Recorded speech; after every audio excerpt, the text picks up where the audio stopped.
हम खास तौर से अपने नौजवानों से कहना चाहते हैं, जिसकी जयंती मनाने हम सब इकट्ठा हुए, ये आज के दौर का और आज के दौर में जो समाज में हमको और आपको अधिकार प्राप्त है, ये कहानी उससे बहुत पहले की है। हम लोग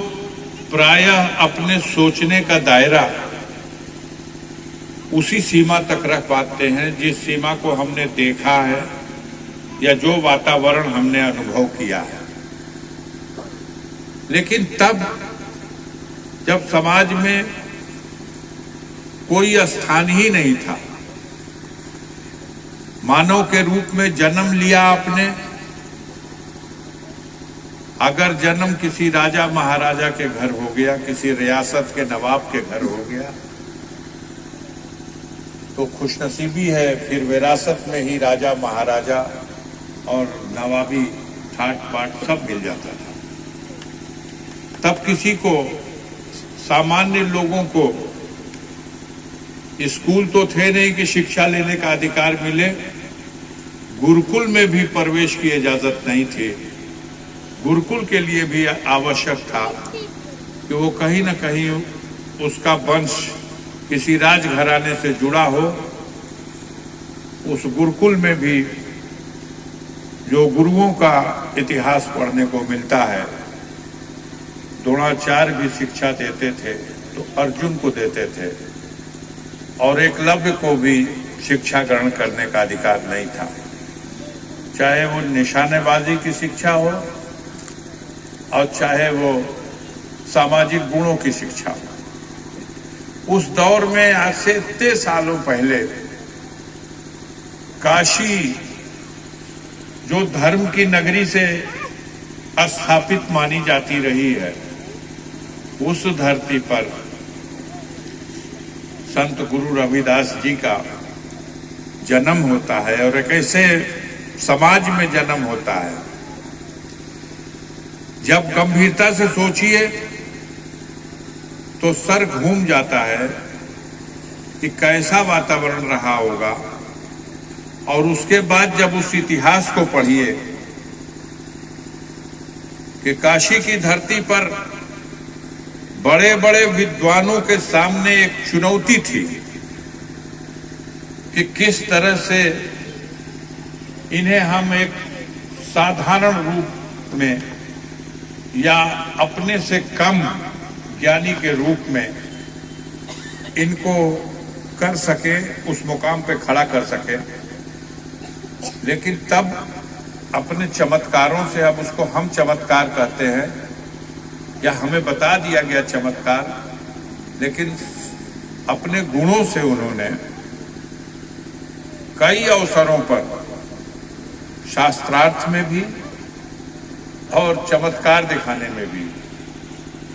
उन्होंने जिन लोगों को विरासत में मिली थी योग्यता भी और ज्ञान भी और भक्ति भी और शक्ति भी, उनकी भक्ति को, उनकी शक्ति को, उनके ज्ञान को अपने सामने विफल करके ये साबित किया कि हम इन ढोंग के माध्यम से हासिल की गई ज्ञान और शिक्षा से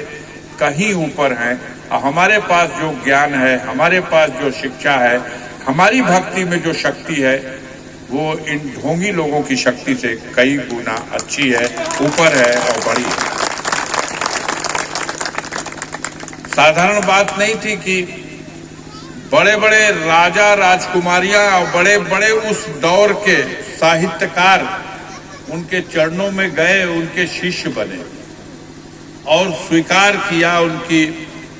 उनके सानिध्य में रह करके शिक्षा ग्रहण की। कबीरदास के वंशजों ने भी उनको गुरु माना, और तमाम जैसी की कहानियां देखने को, पढ़ने को मिलती हैं। देश की नामी गरामी रियासतों के लोग भी उनके चरणों में आए। ये उनके गुण का वो था। आज जो दौर है, आज का जो जमाना है, वो शिक्षा के क्षेत्र में है। पिछले 100 सालों में या उससे भी कुछ ज्यादा दिनों से जब शिक्षा ग्रहण करने का अधिकार मिला और जब शिक्षा ग्रहण करने के लिए और शिक्षा के माध्यम से अपनी प्रतिभा को विकसित करने का अवसर मिला, तो संत गुरु रविदास जी के आदर्शों पर चलने वाले, उसी दिशा में विचार और सोच रखने वाले वह महापुरुष जिन्हें लोग बाबा साहब भीमराव अंबेडकर के नाम से जानते हैं, उन्होंने न सिर्फ इस देश में बल्कि दुनिया के सामने अपनी शिक्षा से प्राप्त ज्ञान के आधार पर जो समाज को बदलने की एक चुनौती थी, उसकी दिशा में उन्होंने जो योगदान दिया, वो रहती दुनिया तक कभी भुलाया नहीं जा सकेगा। और गुलाम भारत को जब अंग्रेजों ने आजाद स्वीकार करने के लिए फैसला किया और जब देश आजाद हुआ, तो आजाद भारत को जो विशाल संविधान सौंप के बाबा साहब चले गए, आज उस संविधान का ही यह उसकी ही देन है कि आज गांव-गांव में, घर-घर में और हर जगह वो दरवाजा खुला हुआ है कि आपके बच्चे भी शिक्षा ग्रहण करें और दुनिया में अपना, अपने परिवार का, अपने समाज का नाम रोशन करें और अपने ज्ञान के प्रकाश से छाए हुए अंधेरे को उजाले में बदल दें। ऐसे तमाम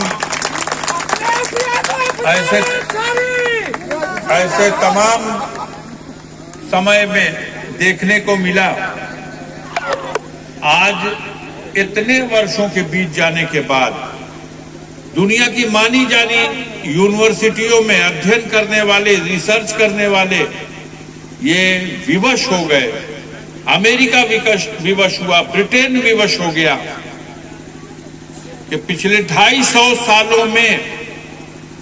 यूनिवर्सिटियों में पढ़ने वाले उन छात्रों को जब उस पर रिसर्च हुआ तो पाया गया कि बाबा साहब भीमराव अंबेडकर के रैंक का कोई दूसरा आदमी इस दुनिया में उतना ज्ञान वाला पैदा नहीं हुआ। प्रेरणा लेनी चाहिए इस अवसर पर। सबसे बड़ी चीज है, मानव के रूप में जन्म लेने के बाद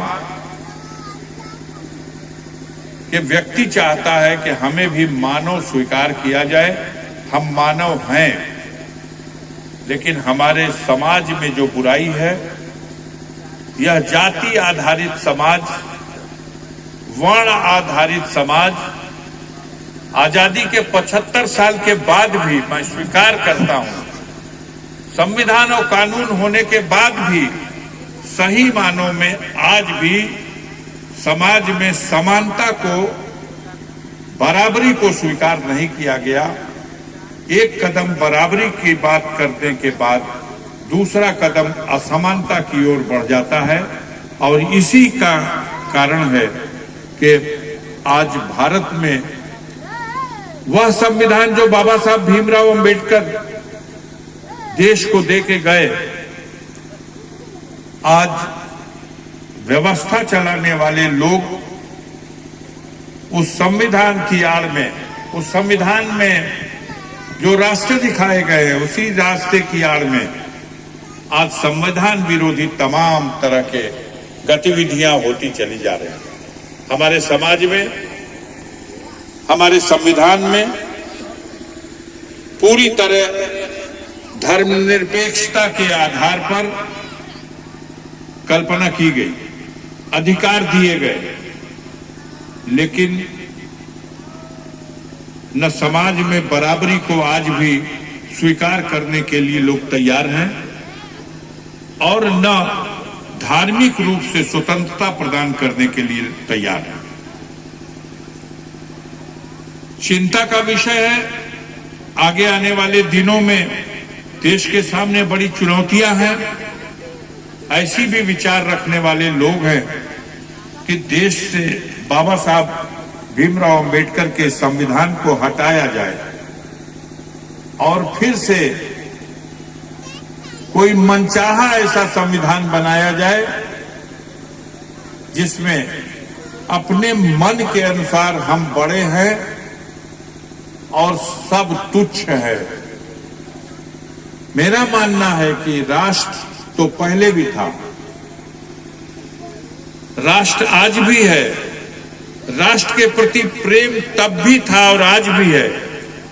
लेकिन यही भारतवर्ष जब राष्ट्र पहले था, जब इस देश में राजशाही थी, तब उस व्यवस्था को अगर हम सोचते हैं कि हमारे राष्ट्र में एक अच्छी व्यवस्था थी, तो ये उचित नहीं हो सकता। आज भी इस दौर में भी बहुत से लोग उन्हीं कल्पनाओं में जी रहे हैं, फिर से देश को वापस ले जाना चाहते हैं 18वीं सदी में। आधुनिक भारत का नारा देना और व्यवहार में 18वीं सदी की तरफ ले जाना, इस तरह की बनती चली जा रही है कि संविधान को दरकिनार कर दिया जाए और चाहे आजादी के पहले के भारत को, वो भी राष्ट्र था, भारत ही था, और उसके 200 पहले बरस के भारत को, उस समय भी भारत था और भारत एक राष्ट्र था। और उससे पहले जब राजाओं का, महाराजाओं का भारत था, तो वो भी हमारा राष्ट्र था, वो भी भारत था। और आज जब हम ये कहते हैं कि इस माटी को तिलक करो, तो उस अपने राष्ट्र की माटी को तिलक करने का आज इसलिए मन करता है कि ये एक ऐसा भारत है जिसमें एक ऐसा संविधान है जिसमें रहने वाले हर प्राणी को उसके भविष्य के लिए, उसके जीवन के लिए, उसके परिवार के लिए सारे तरह की सुरक्षा का प्रबंध है। लेकिन कभी नहीं हम उस माटी को तिलक करने की बात करेंगे जिस राष्ट्र में, इसी भारत में, जब ऐसा भी इतिहास पढ़ते हैं कि हमारे परिवार की महिलाओं को छाती पे कपड़े से ढांकने का भी अधिकार नहीं था, वो भी भारत था, वो भी भारत राष्ट्र था। तो उस दौर के भारत को और आज के दौर के भारत में जमीन और आसमान का फर्क है। आज भी कल्पनाओं में जीने वाले चाहते हैं कि देश भले स्वतंत्र हो जाए, लेकिन आज भी जो कमजोर हैं उन्हें समाज में आज भी जो अवसर मिलना चाहिए नहीं दिया जाता, दबा के रखो। उसकी इज्जत नहीं है, उसका सम्मान नहीं है, उसका अधिकार नहीं है। दे गए संविधान में अधिकार, पहले यहां शिक्षा के आधार पर वोट देने का अधिकार मिला, पहले यहां जायदाद कितनी किसके पास है उसके अधिकार पर, उसके आधार पर वोट देने का अधिकार मिला। लेकिन ये बाबा साहब की देन थी, जब वो अंग्रेजों को समझा ले गए कि इस देश में आयु को सीमा बना दीजिए और आयु सीमा के आधार पर जब इंसान बालिग हो जाए तब उसे वोट देने का अधिकार दीजिए, उसकी शिक्षा पर, उसके कितने एकड़ का मालिक है इसके आधार पर अगर वोट दिया जाएगा तो 85%, 90%, 85 जो लोग कहे जाते हैं उनमें शायद ही कोई होता जिनके पास एकड़ के हिसाब से जमीन जायदाद होती या उनके पास कोई बड़ी शिक्षा होती। तो अब जब अधिकार मिल गया, तो अधिकार तो मिलने के बाद भी आज उस संविधान पे संकट है। मैं तो देखता हूं, आपके ही आशीर्वाद से मैं देश की सबसे बड़ी पंचायत में पहुंचा और देश की उस बड़ी पंचायत में बाबा साहब का वही संविधान और उसी संविधान में व्यवस्था है कि अगर कोई व्यवस्था चलाने वाले लोग अगर कोई कुछ करना चाहते हैं तो उसके लिए पार्लियामेंट में बिल लाइए, उस पर बहस कराइए, फिर कानून बनाइए और उस कानून के बाद बनने के बाद आप उस रास्ते पर ले जाइए अपनी व्यवस्था को। लेकिन मजाक बना दिया गया। बाबा साहब ने भी कहा है कि अगर अच्छी नीयत से लोग इस संविधान को, व्यवस्था चलाने वाले लोग इस संविधान को लागू करेंगे तो ये दुनिया का सर्वश्रेष्ठ संविधान है, और अगर व्यवस्था चलाने वालों के दिल में खोट होगी तो ये संविधान देशवासियों के लिए अभिशाप बन सकता है। और आज वो परिस्थितियां पैदा हो गई।